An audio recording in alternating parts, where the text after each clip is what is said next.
Hello my dear student, Srishti classes में आपका स्वागत है। कक्षा 10 का ये रसायन विज्ञान चल रहा है, जिसमें आज ये चौथा टॉपिक है। ये रसायन विज्ञान के जो आप पढ़ रहे हैं, अम्ल, क्षार एवं लवण। अम्ल एवं क्षार लवण के ये चौथे टॉपिक है। आपने पढ़ा अम्ल, फिर पढ़ा आपने क्षार, क्षार के बाद पढ़े थे लवण। आज हम पढ़ेंगे लवण के प्रकार। जैसे पिछले वीडियो में भी आपको लवण के प्रकार में एक बता दिया गया था, आपको लवण के प्रकार को वहीं पर आपका क्लासिफिकेशन कर दिया गया था कि लवण के प्रकार कितने होते हैं, यानी कि लवण कितने प्रकार के होते हैं। ये कक्षा 10 के एकदम इम्पॉर्टेंट चैप्टर ये चल रहे हैं आपके, ये परीक्षा दृष्टि से भी है और आगे जो स्टूडेंट पढ़ेंगे उनके लिए भी है। तो इसके स्थिति पर आज हम बात करेंगे लवण के प्रकार का। क्या बात करेंगे? लवण के प्रकार का। लवण के प्रकार में अब देखा जा रहा है कि लवण कितने प्रकार के होते हैं, यह किस प्रकार से अपना अभिक्रिया करते हैं। तो अब यह देखा जाए। अब देखिए, हमने कहा कि लवण के प्रकार, लवण कितने प्रकार के होते हैं? 6 प्रकार के होते हैं। सामान्य लवण, अम्लीय लवण, क्षारकीय लवण, द्विक लवण, संकर लवण, फिर इसके बाद है मिश्रित लवण। कितने प्रकार के हो गए? 6 प्रकार के ये हो गए। पहला हो गया सामान्य लवण, दूसरा हो जाएगा अम्लीय लवण, तीसरा हो जाएगा क्षारकीय लवण, चौथा द्विक लवण, पांचवा संकर लवण और छठा जो है मिश्रित लवण होता है। ये 6 प्रकार के लवण होते हैं और ये बोर्ड परीक्षा के लिए बहुत ही इम्पोर्टेंट है। तो अब इसमें देखा जाए कि सामान्य लवण क्या होते हैं। सामान्य लवण किसे कहा जाता है? आपने पिछले वीडियो में पढ़ा है, उसमें सामान्य लवण का जिक्र किया गया है। तो आज भी ये सामान्य लवण किसे कहते हैं? किसी अम्ल के सभी विस्थापनीय हाइड्रोजन परमाणुओं को धातु परमाणुओं द्वारा विस्थापित करने पर प्राप्त लवण सामान्य लवण कहलाता है। कह रहा है किसी अम्ल के सभी विस्थापनीय हाइड्रोजन परमाणुओं को धातु परमाणुओं द्वारा प्रतिस्थापित करने पर प्राप्त लवण सामान्य लवण कहलाता है। इस प्रकार के लवणों के जलीय विलयन की प्रकृति अम्ल एवं क्षार की प्रबलता पर निर्भर करती है। अम्ल और क्षार की प्रबलता पर आपने पढ़ा है, अम्ल और क्षार दोनों के संयोग से बनता है लवण। दोनों के संयोग से क्या बनता है? लवण। उसी तरह से यहाँ पर भी दिया गया है, अम्ल और क्षार और अम्ल दिया गया है KOH प्लस H2SO4, यानी कि यह क्या है? क्षार है। यह क्या है? अम्ल है। क्षार पहचानने का तरीका है जिसमें OH का आयन आता है, उसे हम क्षार कहते हैं। किसने कहा था? आर्हेनियस ने कहा था। किसने कहा था? आर्हेनियस ने कहा था। तो यह हो गया आपका KOH प्लस H2SO4 और एरो K2SO4 प्लस H2O। अब कह रहा है कि इसमें K2SO4 कैसे बना? तो आपने पीछे पढ़ते हुए आ रहे हैं, कह रहा है कि इसमें K2SO4। अब यहाँ से हाइड्रोजन के प्रति पोटेशियम का हम देखेंगे क्रियाशीलता। हाइड्रोजन के प्रति पोटेशियम की क्रियाशीलता क्या है? अधिक है। इसके कारण हाइड्रोजन को छोड़ करके SO4 इसके साथ में क्रिया करने लगता है, तो यह हो जाता है K2SO4। अब यहाँ पर SO4 का क्या होता है? धनायनित होता है। देखिए, अब ऋणायनित होता है। देखिए कैसे होता है? यह मान लीजिए आपका K है और SO4 है। क्या है? K है और SO4 है। K का होता है +1 और इसका होता है आपका +1 और इसका होता है -2। अब इसका हम करेंगे विकर्ण करते हैं तो ये K हो जाएगा, SO4 हो जाएगा। इस पर जो संयोजकता जो लगी रहती है, यह जो है इसके आधार के रूप में रख दी जाएगी और जो इसका विकर्ण के रूप में रखा जाता है जिसकी संयोजकता 1 होती है, तो यही मिला करके बन जाता है K2SO4 बन जाता है। पोटेशियम सल्फेट हो जाता है। इसका क्या नाम देंगे? Potassium sulphate. फिर इसमें से हाइड्रोजन क्या होते हैं? विस्थापित हो जाते हैं। कहा गया था जब लवण पढ़े थे आपने, तो लवण में कहा गया था कि हाइड्रोजन अम्ल तथा क्षार के अभिक्रिया करने से जो लवण जो प्राप्त होता है उसी को लवण कहते हैं। लवण जब प्राप्त होगा तो उसमें से जल क्या होगा? विस्थापित होगा। आपने सूत्र यही ना पढ़ा था कि क्षार प्लस अम्ल बराबर एरो लवण प्लस जल आपने पढ़ा था, यही ना पढ़े थे आपने, ये पढ़ा था आपने कि क्षार प्लस अम्ल एरो लवण और जल की प्राप्ति होती है। तो वही यहाँ पर सामान्य लवण में कहा गया है, वही आपकी सामान्य लवण में कहा गया है कि इसमें क्या है K2SO4 और जल की प्राप्ति हो रही है, उसे क्या कहा जाएगा, सामान्य लवण कहा जाता है। फिर इसी के साथ में आपके अम्लीय लवण है। कह रहा है कि किसी अम्ल के हाइड्रोजन परमाणुओं के आंशिक प्रतिस्थापन से प्राप्त लवणों को जलीय लवण कहते हैं। कह रहा है किसी अम्ल के हाइड्रोजन परमाणुओं के आंशिक प्रतिस्थापन से प्राप्त लवणों को जलीय लवण कहते हैं। ऐसे लवण का आयनन करने पर धनायन एवं ऋणायन के अतिरिक्त हाइड्रोजन आयन भी प्राप्त होते हैं, अतः ऐसे लवण का जलीय विलयन अम्लीय होता है। अब क्या होता है, आपके लवण प्राप्त होंगे, उस लवण को भी क्या करेंगे हम आयनित रूप में तोड़ते हैं। क्या करेंगे, आयनित रूप में तोड़ेंगे। जैसे आपको दे दिया गया सोडियम हाइड्रोक्साइड को H2SO4 यानी कि सल्फ्यूरिक अम्ल से अभिक्रिया करने पर NaHCSO4 बनेगा। इसको इसका अलग अलग नाम देते हैं, सोडियम हाइड्रोजन सल्फेट कहा जाता है, सोडियम हाइड्रोजन सल्फेट और जल प्राप्त होते हैं। ये क्या प्राप्त हुए, आपके लवण प्राप्त हुए। क्या प्राप्त हुए हैं, लवण प्राप्त हुआ है। ये लवण प्राप्त हो गया तो अब इसी को कह रहा है कि जो लवण प्राप्त होते हैं, यही ना कहा गया है कि ऐसे लवण का आयनन करने पर धनायन और ऋणायन के अतिरिक्त हाइड्रोजन आयन भी प्राप्त होते हैं। ऐसे लवणों का जलीय विलयन अम्लीय होता है। तो हमने NaHCSO4 का तोड़ दिया, तो NaHCSO4 को तो सभी को आयनित रूप में तोड़ दिया। सोडियम क्या है, धनायनित है, हाइड्रोजन क्या है, धनायनित है, और यह SO4 क्या है, ऋणायनित है। हमेशा अम्ल और क्षार की बात कर रहा है इसमें। अब यहाँ पर कह रहा है सोडियम हाइड्रोजन सल्फेट, इसमें सोडियम क्या है, धनायनित है, हाइड्रोजन क्या है, धनायनित है, सल्फेट क्या है, ऋणायनित है, इसलिए कि यह 2 इलेक्ट्रॉन लेगा और यह अपने एक इलेक्ट्रॉन क्या करेंगे, दे देंगे, दान कर देंगे। तो उसी तरह से और भी है, जैसे कह दिया गया है कि NH, जैसे मान लीजिए कि यहाँ पर एक और दे दिया गया है अमोनियम हाइड्रोक्साइड दे दिया गया है, अमोनियम हाइड्रोक्साइड, मान लीजिए यहाँ पर मैं लिख दे रहा हूँ NH4OH प्लस, इसके साथ में कहा जा रहा है कि किसके साथ अभिक्रिया करने पर, HCl अम्ल की अभिक्रिया करने पर ठीक है, हाइड्रोक्लोरिक अम्ल से अभिक्रिया करने पर इसमें बनेगा क्या चीज, देखिए यहाँ पर बनेगा पहले NH4Cl बनेगा प्लस H2O बन जाएगा, ये बन गया। अब कह दिया गया है कि इसे आयनित रूप में तोड़ने पर, ये न कहा गया ऐसे लवण का आयन करने पर धनायन ऋणायन के अतिरिक्त हाइड्रोजन आयन भी प्राप्त होते हैं। तो इसमें से हाइड्रोजन आयन कैसे प्राप्त होंगे, देखिए NH3 हो जाएगा धनायनित, फिर आपका हो जाएगा यहाँ से H धनायनित और प्लस Cl पर ऋणायनित हो जाएगा, हो गया। अब NH पर 3 हो गया, ठीक है, धनायनित और NH धनायन और Cl ऋणायन हो गया। यह आयनित, यह लवण प्राप्त हुआ, लवण किस में टूटा, आयनित के रूप में टूटा। तो इसमें से हाइड्रोजन क्या हो गए, विस्थापित हो गए। हाइड्रोजन क्या होते हैं, ये ना कहा गया हाइड्रोजन आयन भी प्राप्त होते हैं। तो इसमें भी हाइड्रोजन आयन प्राप्त हुए, यहाँ पर भी हाइड्रोजन आयन प्राप्त हुए। तो यह किस प्रकार के हैं, ये अम्लीय लवण है। क्या है, अम्लीय लवण है। फिर इसके बाद हम बात करेंगे क्षारकीय लवण की, क्षारकीय लवण की। यदि किसी लवण के अणु में एक या एक से अधिक हाइड्रोक्साइड आयन उपस्थित हो तो लवण क्षारकीय लवण कहलाता है। कह रहा है कि यदि किसी लवण के अणु में एक या एक से अधिक हाइड्रोक्साइड आयन उपस्थित हो तो लवण क्षारकीय लवण कहलाता है। इस प्रकार के लवण किसी क्षारक के आंशिक उदासीकरण से प्राप्त होता है। किससे, इस प्रकार के लवण किसी क्षारक के आंशिक उदासीनीकरण से प्राप्त होता है। अब यह दे दिया गया है आपको मैग्नीशियम हाइड्रोक्साइड क्लोराइड दिया है, जिंक यानी कि ZnOH Cl दिया है, FeOH Cl दिया है।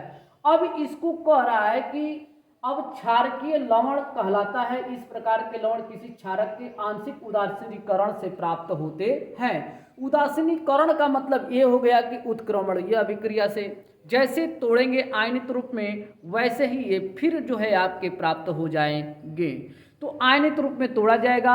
जैसे इसमें कह दिया गया है कि मैग्नीशियम, अब मान लीजिए इसको मैं मिटा देता हूँ, आपको यहाँ पर मैं समझा देता हूँ।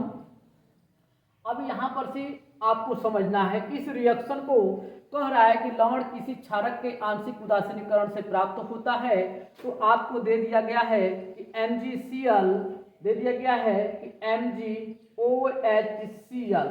इसको आयनित रूप कहीं भी देगा तो आयनित रूप यानी कि उत्क्रमणीय अभिक्रिया के यानी कि उत्क्रमणीय विधि से हम इसको वियोजित करेंगे आयनित रूप में। तो अब यहाँ पर दे दिया गया है मैग्नीशियम है, मैग्नीशियम का 2 धनायन होता है प्लस OH का ऋणायन होता है और प्लस Cl पर आयन हो जाएगा। ये क्या होंगे, ये आंशिक रूप से आयनित रूप में क्या होते हैं, प्राप्त होते हैं, उदासीनीकरण के रूप में ये प्राप्त होते हैं। फिर इसी तरह से आपको दे दिया गया है जिंक, ZnOHCl दे दिया गया है, इसको भी अब वियोजित किया जाएगा तो यह हो जाएगा Zn पे 2 धनायन प्लस OH पे आयन प्लस अब क्या है इसमें Cl पे आयन हो जाएगा, हो गया। अब यह क्या हो गया, Zn पे 2 और OH पे आयन और प्लस Cl पे आयन हो गया। अब फिर इसी तरह से इसको भी तोड़ेंगे, यह फिर कोष्टक में OHCl हो जाएगा। अब यह की संयोजकता कहीं कहीं 2 कहता है, कहीं कहीं +3 कहता है। फेरस और फेरी तो +2 भी हो सकता है और +3 भी हो सकता है। अब इसके स्थिति के आधार पर इसको प्रदर्शित किया जाएगा। तो यहाँ पर हम फेरस तोड़ेंगे, 2 हो जाएगा, फिर OH पे आयन हो जाएगा प्लस Cl पे आयन हो गया। ये क्या हो गए, ये क्षारकीय के रूप में ये वियोजित हो गए, जिसमें से क्या मिल रहे हैं, हाइड्रोक्साइड आयन इसमें से उपस्थित हो रहे हैं। क्या हो रहे हैं, हाइड्रोक्साइड आयन उपस्थित हो रहे हैं। उसी को तो कहा जाता है क्षार। किसने कहा था, आर्हेनियस ने कहा था, कि आर्हेनियस ने कहा था। ये हो गया। फिर द्विक लवण की बात किया गया है। द्विक लवण किसे कहते हैं, द्विक लवण से कहा जाता है। तो द्विक लवण 2 या 2 से अधिक साधारण लवणों को उनके अणु भार के अनुपात में मिलाकर सांद्रित करके ठंडा करने पर क्रिस्टलीय लवण प्राप्त होता है, जिसे द्विक लवण कहते हैं। जलीय विलयन में ये अपने आयनों में विभक्त हो जाते हैं। बात किया गया है क्रिस्टलीय लवण प्राप्त होते हैं, कह रहा है कि जब 2 या 2 से अधिक साधारण लवणों को आपस में मिला देते हैं, जब उसे समान अनुपात में मिलाया जाता है, समान अनुपात में मिलाया जाता है लवणों को, तो उसमें कह दिया गया जब उसे ठंडा कर दिया जाता है तो वह क्रिस्टल के रूप में प्राप्त हो जाते हैं। क्रिस्टल के यानी क्या, बाइट के रूप में प्राप्त होते हैं। जैसे बर्फ हो गया, बर्फ जल है, जल को ले जाके आप फ्रीज करेंगे तो क्या बनेगा, ठोस पदार्थ बनेगा ना। वो जो बाइट बनता है उसी को ही क्रिस्टल कहते हैं। वो क्या होता है, क्रिस्टल होता है, विभक्त हो जाते हैं। जैसे क्रिस्टल के रूप में क्या प्राप्त होता है, आपका पोटेशियम यानी कि पोटास एलम प्राप्त होता है, जिसको हम क्या कहते हैं, फिटकिरी कहते हैं। क्या कहते हैं, फिटकिरी कहा जाता है। फिटकिरी देखें, अलग अलग बाइटों में ठंडा करके वो ढाला जाता है, और जैसे वो पानी से चाहे गर्म स्थान पर लेके जाएंगे वो क्या होगा, मेल्ट होने लगता है। अब यहाँ पर दिया है K2SO4 Al2SO4 का होल थ्राइड। अब यहाँ पर हो गया। अब इसको आयनित रूप में यानी कि आयनों में विभक्त हो जाते हैं। आयन का मतलब कि धनायन है, कौन सा ऋणायन है, पोटेशियम आपका धनायन है, एल्युमिनियम आपका 3+ है, सल्फेट आपका 2- है और 24H2O है। ये क्या है, पोटेशियम 2 पोटेशियम धनायनित, 2Al पे 3 धनायनित हो जाएगा, 4SO4 पे आयनित हो जाएगा और 24H2 होगा। ये इसमें से देखना है कौन सा हमारे धनायनित है और कौन सा हमारे ऋणायनित है। SO4 है, SO4 जानते हैं सल्फेट है, ये हमेशा ऋणायनित ही होता है। और इसी के साथ में ये सभी को क्या किया, आयनित रूप में ये वियोजित कर दिया जाता है। फिर कह रहा है कि संकर लवण किसे कहते हैं। संकर लवण 2 या 2 से अधिक सरल अथवा 2 बार हो गया है, द्विक लवणों के योग से बने लवण जो ठोस अथवा विलयन दोनों अवस्थाओं में अस्थायी होते हैं, उसे संकर लवण कहते हैं। कहा जाता है संकर लवण किसे कहते हैं, 2 या 2 से अधिक सरल अथवा 2 या 2 से अधिक सरल अथवा द्विक लवणों के योग से बने लवण जो ठोस अथवा विलयन दोनों अवस्थाओं में अस्थायी होते हैं, उसे संकर लवण कहते हैं। ये अपने अवयवी यौगिकों के आयनों में पूर्ण रूप से विभक्त नहीं होते हैं। ये अपने अवयवी यौगिकों के रूप में जो प्राप्त होंगे, यह पूर्ण रूप से आयनित नहीं होंगे, न तो धनायनित। ये क्या है, ये आयनित होने का मतलब है कि ये पूर्ण रूप से यह वियोजित नहीं होते हैं, न तो धनायनित होंगे पूर्ण रूप से, न तो ऋणायनित होंगे। तो इसमें कहा गया है कि जैसे Na, अब यह आपको दे दिया गया है पूरा, जहाँ पर भी बड़े वाले कोष्टक के अंदर छोटे वाले कोष्टक का निर्माण अगर फार्मूला मिलेगा तो समझ जाइएगा कि ये क्या है, आपका ये संकर लवण की प्राप्ति करता है और ये पूर्ण रूप से वियोजित नहीं होता है, पूर्ण रूप से आयनित नहीं होता है। तो आयनित करने की मैंने कोशिश किया, CuNH NH का थ्राइस का 3 का 4 है, फिर यह SO4 है, इसको हमने उत्क्रमणीय विधि से आयनित किया तो यह हमारा टूट करके बना। यह क्या है, यह पूर्ण रूप से आयनित नहीं हो रहे हैं और इसे ही कहा गया है संकर लवण। मिश्रित लवण की बात किया गया है कि मिश्रित लवण किसे कहते हैं। मिश्रित लवण कहा जाता है लवणों में अपनी क्षारीय, या देखिए यहीं पर मैं लिख दे रहा हूं, इसको कह रहा है कि मिश्रित लवण की बात किया गया है।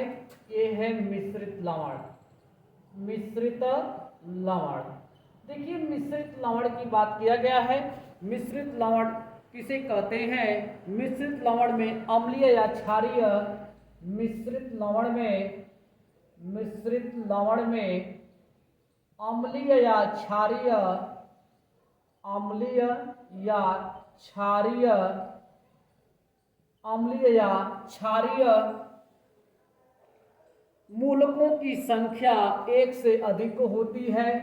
मूलकों की संख्या, मूलकों की संख्या एक से अधिक होती है, एक से अधिक होती है, एक से अधिक होती है, एक से अधिक होती है। अतः इन लवणों के, अतः इन लवणों के, अतः इन लवणों के, लवणों के आयनन, आयनन से एक से अधिक प्रकार के, एक से अधिक प्रकार के, अधिक प्रकार के, अधिक प्रकार के धनायन या ऋणायन, धनायन या ऋणायन प्राप्त होते हैं, प्राप्त होते हैं। इसे कहते हैं मिश्रित लवण। मिश्रित लवण में अम्लीय या क्षारकीय मूलकों की संख्या एक से अधिक उपस्थित होती है। इन लवणों के आयनन एक से अधिक प्रकार के धनायन या ऋणायन प्राप्त होते हैं, उसे ही कहा जाता है मिश्रित लवण। जैसे में आपको कह दिया गया है, दिया है कि MgNH4, फिर आपको दिया गया है Cl, मान लीजिए कि यहाँ पर क्या दिया है Cl, चाहे PO4 कर दीजिए, PO4। इसमें कह रहा है कि मिश्रित लवण में अम्लीय या क्षारीय मूलकों की संख्या एक से अधिक होती है। मूलकों की क्षारीय या अम्लीय की, अम्ल हो या क्षार हो, इसमें कह रहा है कि मूलकों की संख्या एक से अधिक होती है तो उसे क्या कहेंगे, मिश्रित लवण कहते हैं। तो इसमें जब मिश्रित लवण दिया है तो यह हो जाएगा हमारा Mg पर 2 धनायन, NH4 हो जाएगा, फिर हमारा PO4 हो जाएगा। अब एक से अधिक क्या है, एक से अधिक मूलकों की संख्या मिलती है तब क्या होगा, तो अब यहाँ पर कह रहा है जब टूट रहा है तो इसके स्थिति में कह दिया गया है कि Mg पे 2 धनायन, NH पे धनायन, NH4 पे अमोनियम पे धनायन और PO4 पे 3 पर आयन होता है। इसमें देखिए अब क्या है, एक से अधिक, एक से अधिक मिल रहे हैं कि नहीं मिल रहे हैं। ये क्या है, अम्ल के रूप में मिल रहे हैं, चाहे ये क्षार के रूप में मिल रहा है। इनकी मूलकों की संख्या क्या है, एक से अधिक मिल रही है, एक से क्या हो रही है, अधिक मिल रही है। आयनन में एक से अधिक प्रकार के धनायन या ऋणायन प्राप्त होते हैं, उन्हीं को ही कहा जाता है मिश्रित लवण। जैसे सोडियम पोटेशियम सल्फेट है, सोडियम पोटेशियम सल्फेट, जैसे सोडियम पोटेशियम सल्फेट है, ये दिया है, सोडियम पोटेशियम सल्फेट दे दिया गया है। तो अब इसको हमें आयनित के रूप में एक से अधिक मूलकों के रूप में रखना है। सोडियम का जानते ही हैं कि N पर एक धनायन हो जाएगा, पोटेशियम का एक धनायन हो जाएगा और SO4 पर आपका 2 ऋणायनित हो जाएगा। ये भी क्या है, यह भी आपका एक मिश्रित लवण है। क्या है, मिश्रित लवण है। अब यह आपको पूरे 6 प्रकार के लवण आपको बता दिए गए हैं। ये जितने आपको आसान भाषा में ये लवण आपको बताए गए हैं और ये आप जो है नोट कर लीजिए और शार्ट स्क्रीन कर लीजिए इसको और बढ़िया से आप इसको एक नोट्स बना लीजिएगा। और देखिए ये कक्षा 10 का रसायन विज्ञान है और कक्षा 11 में भी आपको ये लवण मिलते हैं, बहुत थोड़े मात्रा में मिलते हैं, उतना नहीं है। लवण मिलते हैं, क्षार मिलते हैं, अम्ल मिलते हैं और पीएच स्केल भी मिलते हैं।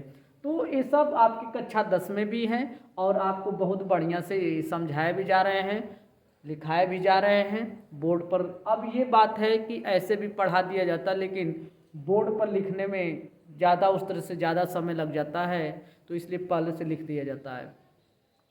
तो अब यह आपको ये समझने की बहुत ज़रूरत है, क्या द्विक लवण होते हैं, क्या संकर लवण होते हैं, कौन से क्षारीय लवण है, कौन सा अम्लीय लवण है, कौन सा सामान्य लवण है।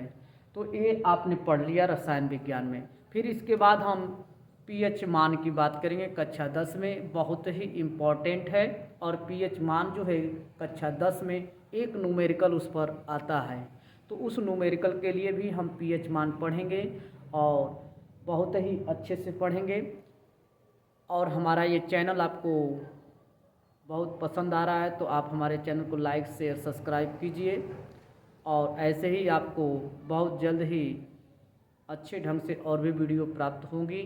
और लाइव आया जाएगा मंडे के दिन शाम को 6 बजे से 8 बजे तक विज्ञान का लाइव क्लास चलेगी। क्वेश्चन भी कराए जाएंगे, न्यूमेरिकल भी कराए जाएंगे और बहुत अच्छे ढंग से कराए जाएंगे। बहुत बहुत धन्यवाद, थैंक यू।